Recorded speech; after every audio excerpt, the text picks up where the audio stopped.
Hi అండి. Today ఇల్లు ఇల్లాలు పిల్లలు ఎపిసోడ్ ఏం జరిగిందో చూద్దామా. మన ప్రేమ మన భద్రావతి ఇంటికి వెళ్ళిపోతుంది.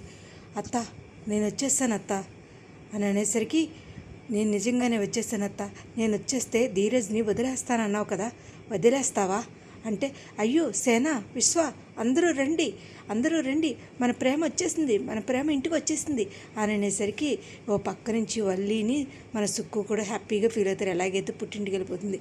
నా ప్రేమ వచ్చేసింది, ప్రేమ వచ్చేసావా, నువ్వు నీకోసమే ఎదురు చూస్తున్నాను ప్రేమ, ఎలాగైనా సరే అత్త నువ్వు విడిపిస్తేనే నేను వస్తాను అని అనేసరికి సరేనే అని అంటూ ఉంటుంది. చాలా హ్యాపీగా ఫీల్ అవుతారు. ఈ లోపల ప్రేమ వాళ్ళ నానమ్మ అందరూ అలా చూస్తూ ఉంటారు. అవునమ్మా వచ్చేస్తాను అని అనేసరికి, ఒరే సేన, వచ్చేసిందిరా, నీ కూతురు వచ్చేసింది అమ్మా, నీకోసమే నీకోసమేనమ్మా ఎదురు చూశాను, నా బిడ్డ ఎప్పుడు వస్తుందా అని ఎదురు చూశాను అని అనేసరికి, అయ్యో అదేంటే వాళ్ళ నానమ్మ అంటారు, అదేంటే నీ కాపురాని మంచి భర్తని వదిలేసుకుని వచ్చావా అమ్మ, ఏం మాట్లాడుతున్నావు, నీకెంత వస్తే అంతే మాట్లాడుతున్నావా అని అనేసరికి ప్రేమ ఏటికి మాట్లాడుతూ అలా కళ్ళతో చూస్తుంది. అయినా వచ్చేసింది కదా, నా మేనగోడలు వచ్చేస్తుంది, నాకు అదే కావాలి అని అంటూ ఉంటుంది. ఓ పక్క నుంచి అమ్మ అంటూ చాలా దగ్గరగా తీసుకుంటాడు సేనాపతి. నీకోసమేనమ్మా ఇంతకాలం నేను అలా ఎదురు చూస్తూ ఉన్నాను, నీకోసమేనమ్మా ఇంతలా చేశాను అని అనేసరికి, నాన్న నేను వచ్చేసాను కదా, ధీరజ్ని వదిలేయండి అని అంటూ ఉంటుంది. ఇంకా ఏమీ మాట్లాడకుండా ఈ లోపల మన భద్రావతి ఎదురుకొచ్చి, ఏంటే ఈ మెళ్ళో ఇది ఉంది, నువ్వు అన్నీ వదిలేసావు కదా, మరి అలాంటప్పుడు నువ్వు ఇదెందుకు ఉంచుకున్నావు, ఇది కూడా తీసే అని అనేసరికి చాలా సీరియస్గా ప్రేమ చూస్తుంది. ఏంటి, ఏం మాట్లాడుతున్నావు నువ్వు, నా గుండెల మీద ఈ తాళి ఉన్నంత వరకు, నా కంఠంలో ప్రాణం ఉన్నంత వరకు ఈ గుండెల మీద తాళి, నా గుండెల్లో ధీరజ్ అలాగే ఉంటాడు, అది నీకు అర్థమవుతుందా, మరెందుకే ఇలా ఇంటికి వచ్చేస్తానని ఎందుకు చెప్పావు, అసలు నేను నీకేంటో తెలియచేయడానికి వచ్చానత్త అని అనేసరికి, ఇంకా అసలు మన మన విజిలేస్తూ వాళ్ళమ్మ నానమ్మ చాలా హ్యాపీగా ఫీల్ అవుతారు.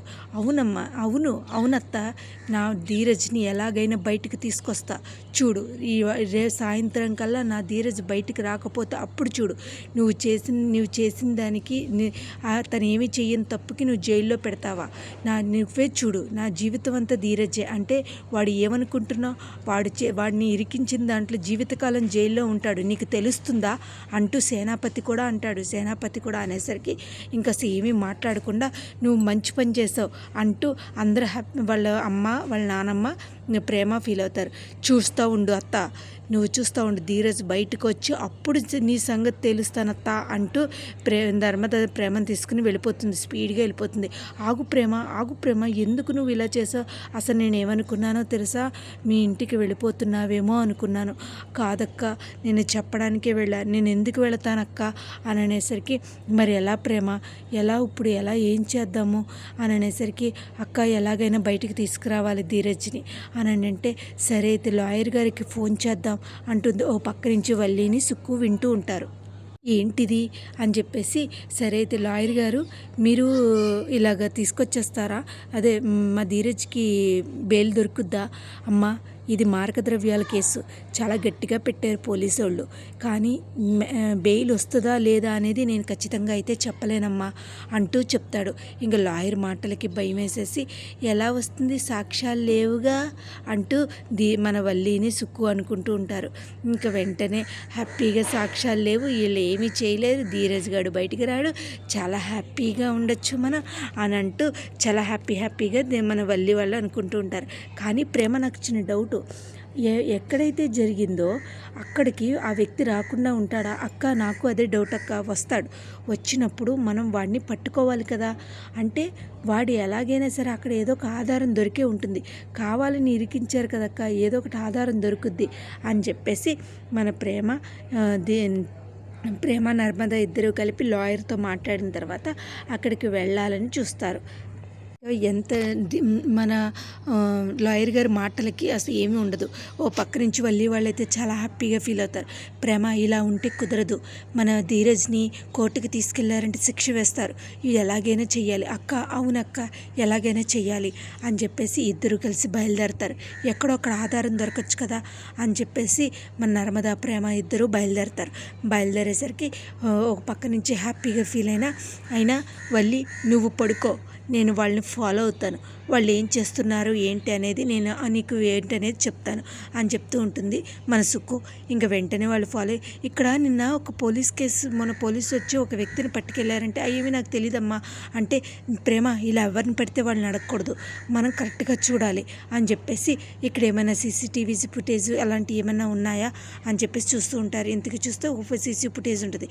అతను ఏమిటి చెప్పండి, ఏదైనా స్పీడ్గా కాదు, నిన్న ఇలాగా ఏంటయ్యా నేను ఇంత కంగారు పడుతుంటే ఏంటి అలా ఏంటి దౌర్జన్యం చేస్తున్నావేంటి దౌర్జన్యం అని చెప్పేసి వీళ్ళు ఇలా కాదని నిన్న ఇలా జరిగింది, ఒక కేసులో ఒక అతన్ని ఇరికించారు అని చెప్పేసరికి ఏమీ నేను అలాంటి ఇవ్వవు, నువ్వెవరో ఏంటో నీకెలా సీసీ ఫుటేజ్ ఇస్తామో అని అనేసరికి వెంటనే అలా తిరిగి నర్మదా వచ్చేస్తుంది. ఈ లోపల సుక్కు వీళ్ళని ఫాలో అవుతూ వస్తుంది.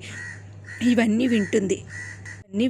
విని లోపలికి వస్తుంది. లోపలికి వచ్చి ఏంటి దౌర్జన్యం చేస్తున్నారు, మామూలుగా చెప్పినంత వరకు చెప్పడం, లేకపోతే దౌర్జన్యం చేయడమే అని చెప్పి సీసీ ఫుటేజ్ చూస్తే అందులో ఆడు బండి అక్కడ అన్నీ ఉంటాయన్నమాట.